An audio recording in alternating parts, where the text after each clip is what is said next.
The laboratory smelled faintly of disinfectant and dust.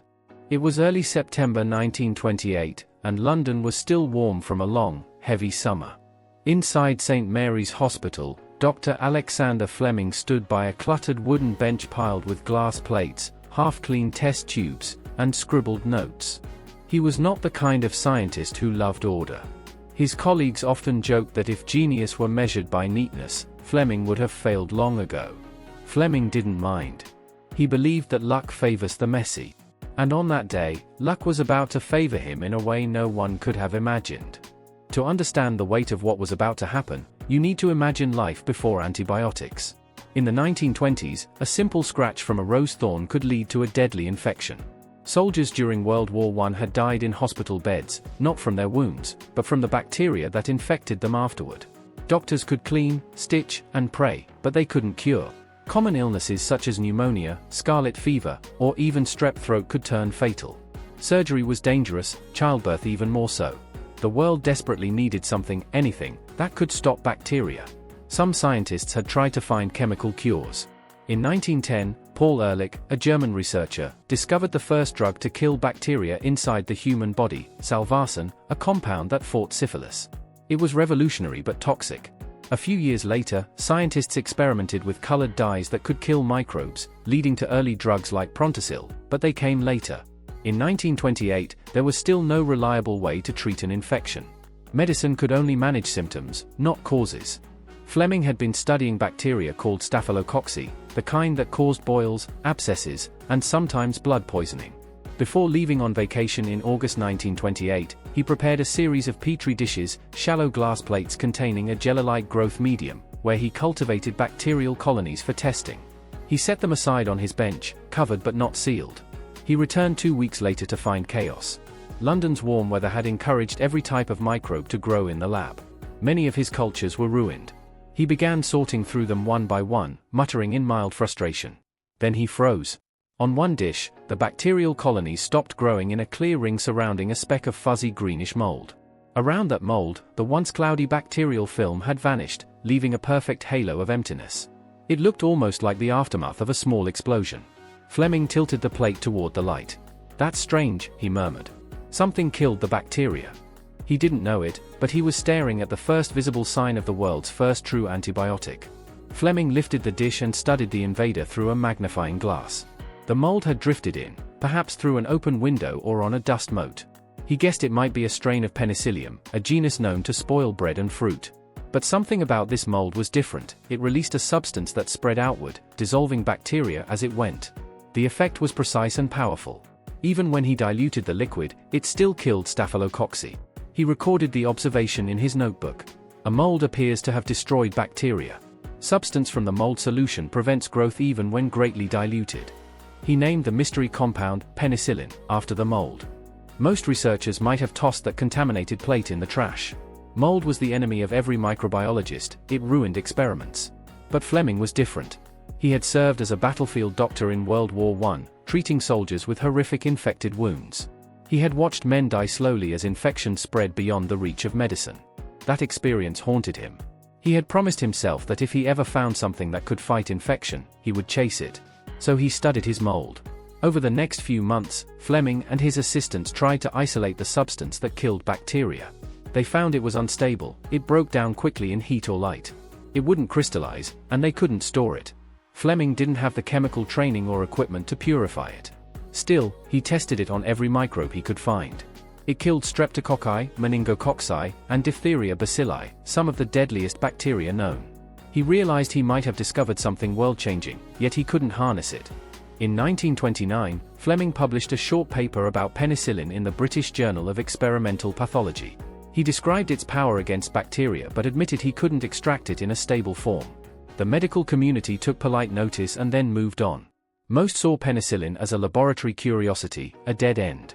Fleming kept small cultures alive for years, tinkering when he had spare time. But the world had other worries: the Great Depression, political turmoil, and soon, the clouds of another war. The mold waited silently in a corner of Fleming's lab, an unrecognized ally in the fight that was still to come. By the mid-1930s, the world's hospitals filled again with wounded and sick. Fascism was rising in Europe.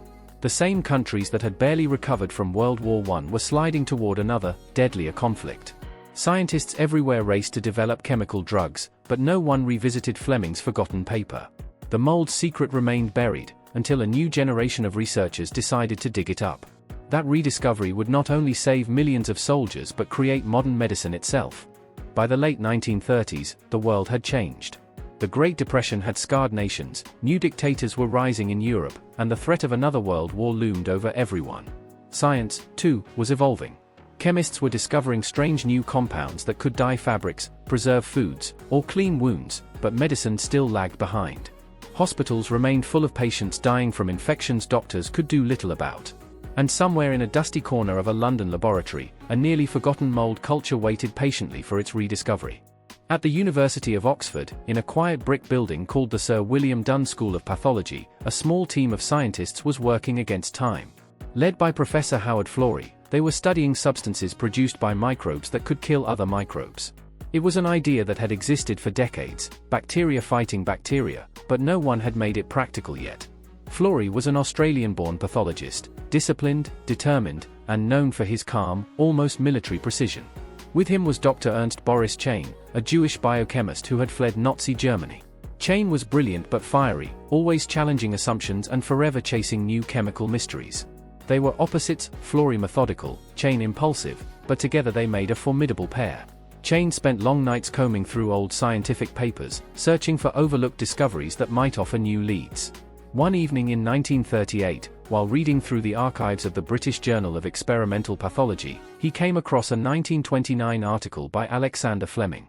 The paper described a filtrate of a mold culture that dissolved bacteria. Chain's mind sparked. How could everyone have missed this, he muttered. He rushed to Florey's office the next morning, waving the paper like treasure. Look at this, Chain said. He called it penicillin. It kills bacteria in tiny amounts. No one ever followed it up. Florey read quietly, then looked up. If it does what he claims, and if we can extract it, this could change everything. They sent a request to Fleming, who by then was working quietly at St. Mary's, still keeping his original mold alive. Always polite but humble about his discovery, Fleming mailed them a sample of Penicillium notatum. At first, Florey's team thought it might just be another dead end. Countless natural substances had shown promise in petri dishes but failed in real life. Yet when they placed the mold on bacterial cultures, the same miraculous clear zones appeared, proof that the mold secreted something lethal to bacteria but harmless to animals.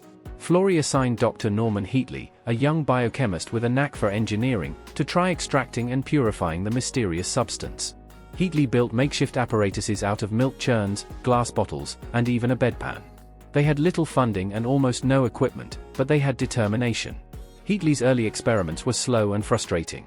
Penicillin broke down easily, a single mistake ruined an entire batch.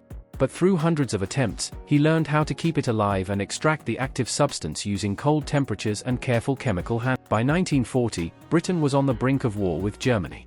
The Oxford team decided they couldn't wait any longer for perfect results, they needed proof that penicillin could work inside a living body. On May 25, 1940, Florey, Chain, and Heatley performed an experiment that would change history. They infected 8 white mice with deadly Streptococcus bacteria, the same kind that caused lethal infections in humans. 4 mice were given injections of penicillin, 4 were left untreated. Florey and Chain stayed in the lab through the night, too nervous to sleep. By morning, the untreated mice were dead.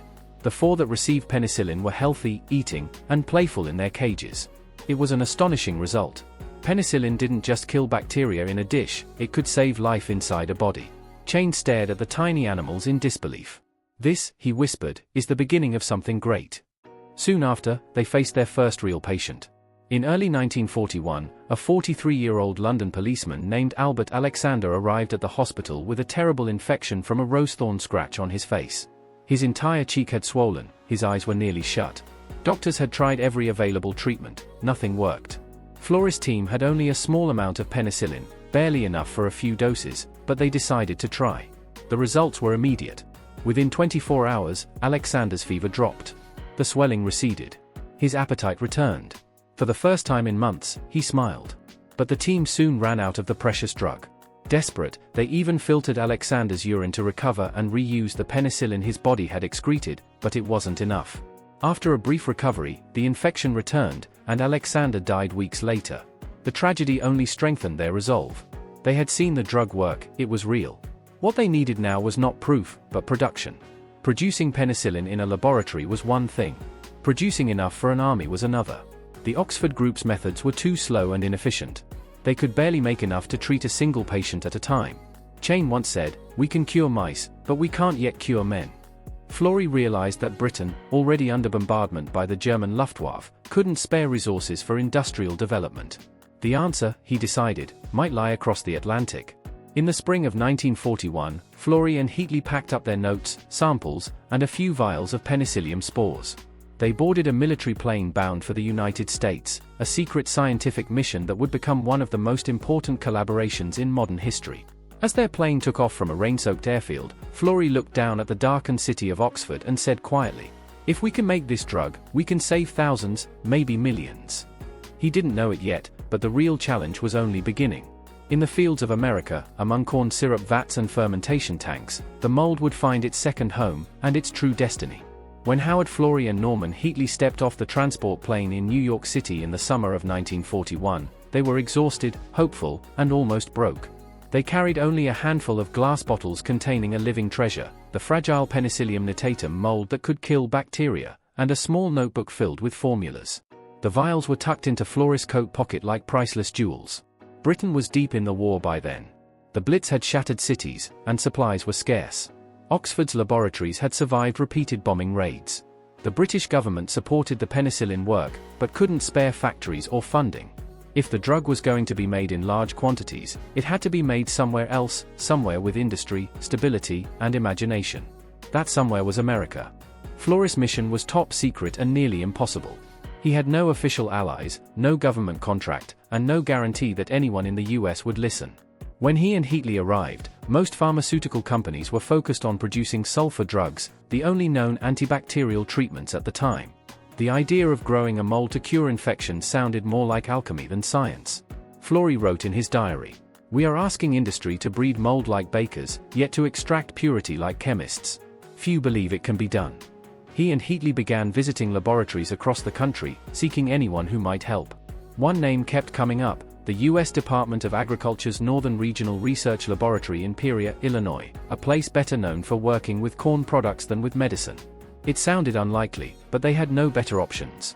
They packed their samples in ice and took a train west, toward the heart of American agriculture. The Peoria lab sat among rolling fields of corn and silos. Inside, scientists worked on ways to use corn syrup and agricultural waste for industrial fermentation, the process of using microbes to make products like alcohol or citric acid. The head of microbiology, Dr. Andrew J. Moyer, was intrigued by the British visitors and their strange mold. He agreed to help them find a better way to grow it. Moyer and Heatley quickly realized that Penicillium notatum didn't grow well in the shallow trays the Oxford team used. It needed a richer, oxygenated medium. They began experimenting with corn steep liquor, a byproduct of corn processing that was thick, nutrient-rich, and cheap. The mold loved it.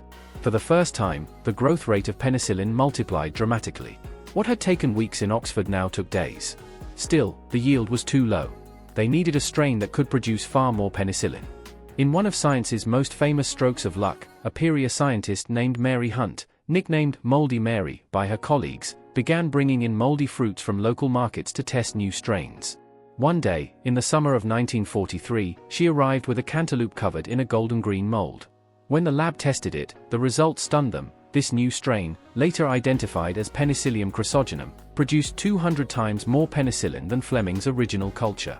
It was the miracle they had been waiting for. The scientists dried and shipped samples of the cantaloupe mold to research centers across the country. Each laboratory grew and modified it, selecting the most productive versions. The US government classified penicillin as a top priority war material, putting it in the same category as radar and the atomic bomb. With the new strain in hand, attention turned to production. The process of scaling up penicillin was unlike anything attempted before. Companies such as Pfizer, Merck, and Eli Lilly joined the race, collaborating instead of competing, a rare moment of scientific unity. Pfizer took the biggest gamble. Instead of using small surface cultures, it invested in deep tank fermentation, filling massive steel tanks with aerated corn steep liquor and penicillium spores. This required solving a dozen engineering problems: how to mix oxygen evenly, how to prevent contamination, how to extract the fragile drug from the liquid without destroying it. By late 1943, they had done it. Pfizer's Brooklyn plant became a fortress of fermentation, thousands of gallons bubbling with life. For the first time, penicillin could be produced by the pound, not by the drop. Back in England, the news astonished Florey and Chain. Shipments of American-made penicillin began arriving just in time for the D-Day preparations. The Allies finally had a weapon not against soldiers, but against infection itself. Statistics from US Army medical records are staggering. Deaths from bacterial infection dropped by more than 80% among treated soldiers between 1943 and 1945. Infections that had once claimed thousands of lives now healed within days. Each vial of the Golden Clear drug carried the story of collaboration, British curiosity, American innovation, and the unlikeliest hero of all, a mold from a Peria fruit market. As production soared, penicillin became more than a military asset. Factories worked around the clock, and by 1945, US companies produced over 650 billion units of penicillin per month. Civilians began receiving doses. Wounds, burns, and infections that once ended lives could now be cured with a simple injection. Even before the war ended, scientists began to realize what they had created. This wasn't just a medicine, it was the beginning of the antibiotic age. Fleming, back in London, received a letter from Florey after hearing of the Peria success. "Your mold has saved more men than you can imagine," Florey wrote. Fleming, ever humble, replied simply, "It seems the bacteria have met their match." The journey from a contaminated petri dish in London to the giant tanks of Brooklyn and Peria took less than 15 years, but it transformed the world forever. When Florey and Heatley boarded the ship home in 1944, they carried not just samples, but triumph. They had witnessed an international alliance of scientists, engineers, and farmers working for one purpose: to save life. The American gamble had paid off. And for millions of soldiers, nurses, and families, it meant the difference between mourning and survival. By 1943, the Second World War had stretched across continents. Millions of men fought and bled from the deserts of North Africa to the jungles of the Pacific. Every battlefield had one enemy more ruthless than bullets: infection. Until then, no nation had been able to mass-produce a true cure for sepsis or gangrene. Sulfur drugs helped a little, but not enough. A soldier who survived the blast of a grenade could still die days later from a wound that would not heal. Now, for the first time in human history, there was a way to stop that silent killer, but it had to reach the front in time. When the US government declared penicillin a war priority in 1943, industrial plants that once built bombs and engines began converting their machinery to grow mold. Newspapers called it the drug race, and for once, the race was to save lives. In Brooklyn, the Pfizer company led the charge. Inside a vast brick warehouse near Flushing Avenue, engineers installed rows of 10,000-gallon steel tanks. These tanks bubbled with a mixture of corn-steeped liquor, sugar, and oxygen, the perfect soup for Penicillium chrysogenum to thrive. Workers in white coats monitored temperature, pressure, and airflow like pilots in a control tower. Every few hours, technicians tested samples to measure how much penicillin the mold was producing. The results improved with every batch. To prevent contamination, the air in the factory was filtered, and all surfaces were sterilized. The smell of yeast and alcohol filled the halls, a strange scent of war and hope. At the same time, companies such as Merck, Eli Lilly, Squibb, and Abbott Laboratories joined the effort. Instead of competing for patents, they shared data freely, trading techniques and strains in secret meetings coordinated by the US War Production Board. It was science without ego, an alliance forged by necessity. Inside those factories, thousands of women worked day and night. They cleaned tanks, prepared growth media, labeled vials, and packed crates for the front. Many had never worked in science before, some had sons or husbands fighting overseas. They wore white caps instead of helmets, but their contribution was just as critical. Technicians affectionately called the active culture the mothers. When a batch finished fermenting, they would draw off the liquid and cool it quickly to preserve the fragile penicillin. Then came the delicate chemical extraction, a race against decay. Penicillin molecules were so unstable that a few minutes of warmth could destroy them. Workers would often hum songs as they filtered the pale gold fluid, careful not to spill a drop. Each bottle they filled might save 10 lives. Getting penicillin from the factory floor to the battlefield was a logistical miracle. The drug had to stay cold, sterile, and protected from light. Military trucks carried it to ports, where refrigerated ships took it across the Atlantic under convoy protection. By the spring of 1944, just months before the D-Day invasion, Allied warehouses held enough penicillin to treat every wounded soldier in the Normandy operation. US and British medics were trained to inject it immediately into wounds to prevent infection. When the landings began on June 6, 1944, doctors carried penicillin vials in their packs beside morphine. On the beaches of Normandy, amid gunfire and chaos, a medic's syringe of clear liquid could decide who lived and who died. One American medic later wrote, "We lost fewer men to infection than any army in history. Penicillin did that. It was like having invisible armor." The numbers of miracles. The figures are astonishing. In 1943, the United States produced about 21 billion units of penicillin. In 1944, that number jumped to 1.6 trillion units. By 1945, factories produced over 6.8 trillion units per year, enough to treat millions of people. The cost per dose dropped from $20 per vial in 1943 to less than 50 cents by the war's end. What began as a laboratory curiosity had become the world's first mass-produced lifesaver. Every vial shipped overseas represented the combined effort of farmers, chemists, engineers, and countless unsung workers. The miracle of penicillin wasn't born in a single lab, it was built in thousands of hands. Wartime leaders quickly realized that penicillin was more than a medical breakthrough, it was a strategic advantage.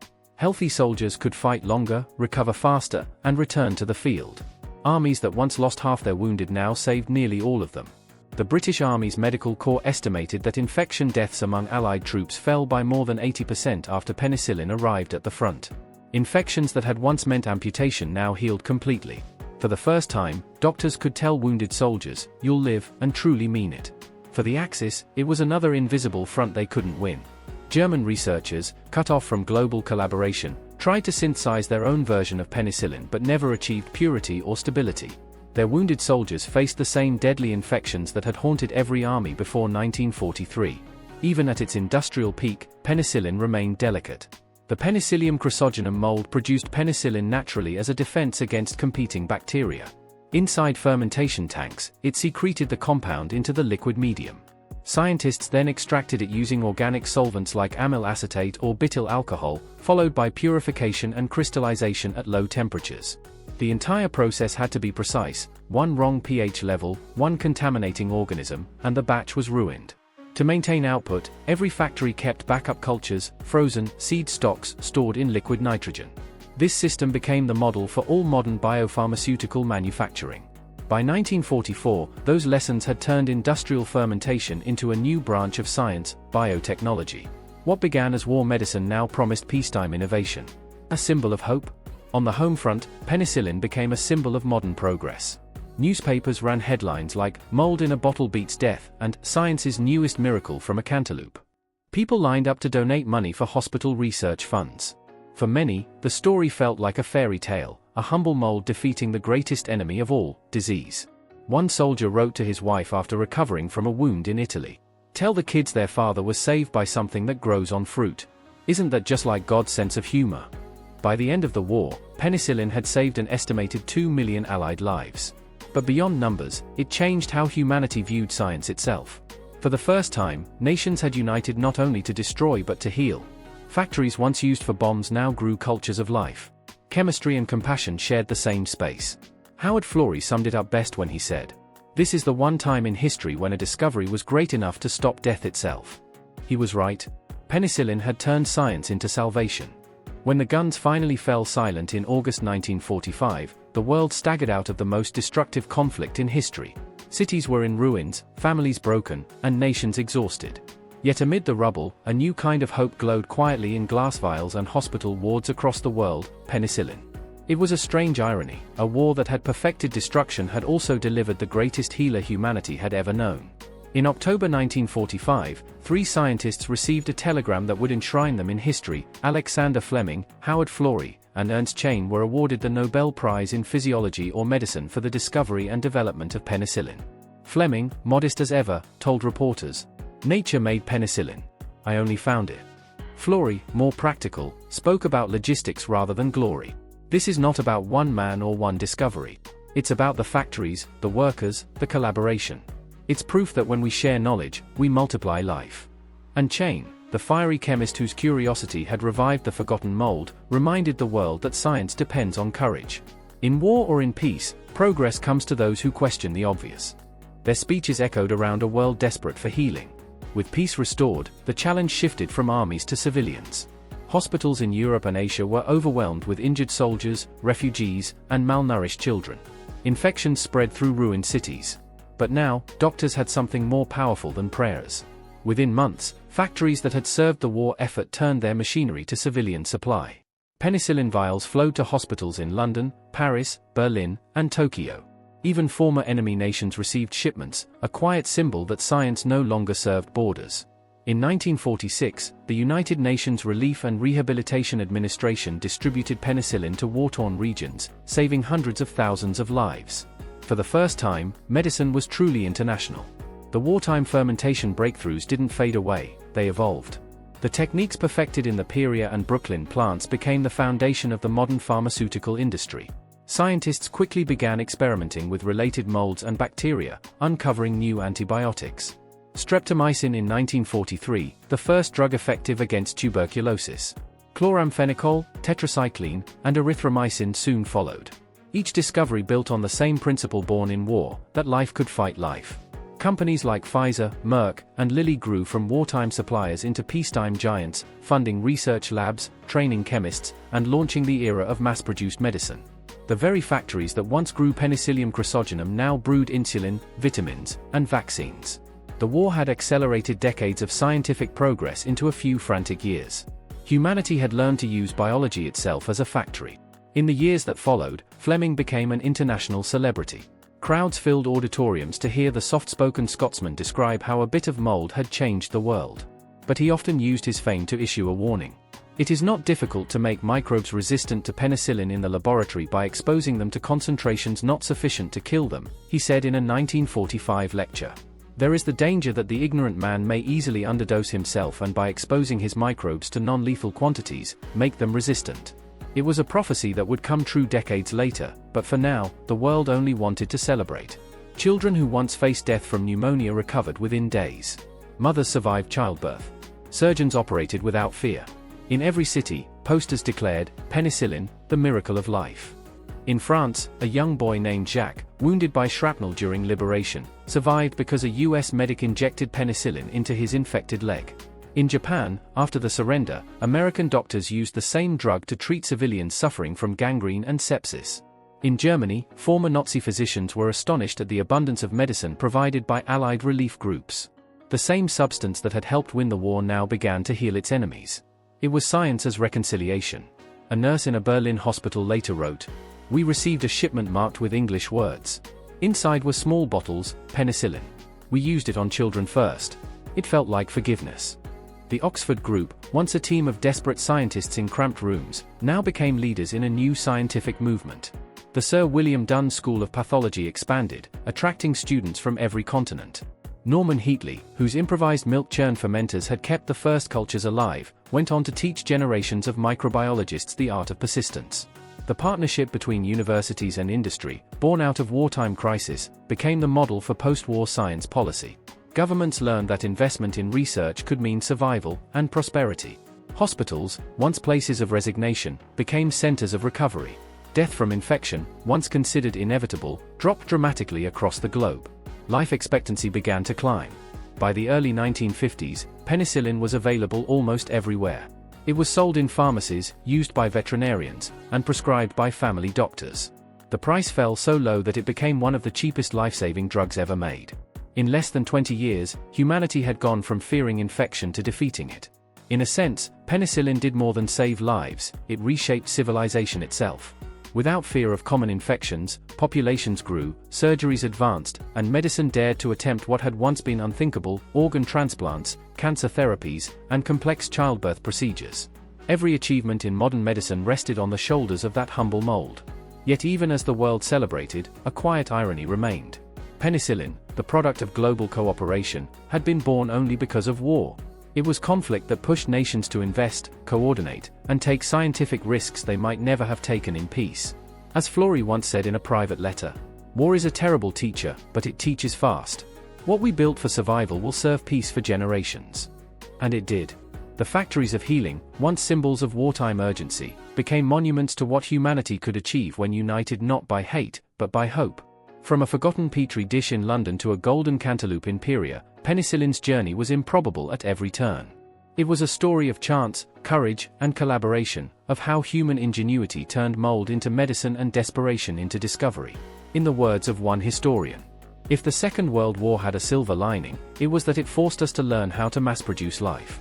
And so, as the world stepped out of the shadow of war, it carried with it a tiny, invisible ally, proof that even in humanity's darkest hour, science could still choose to save.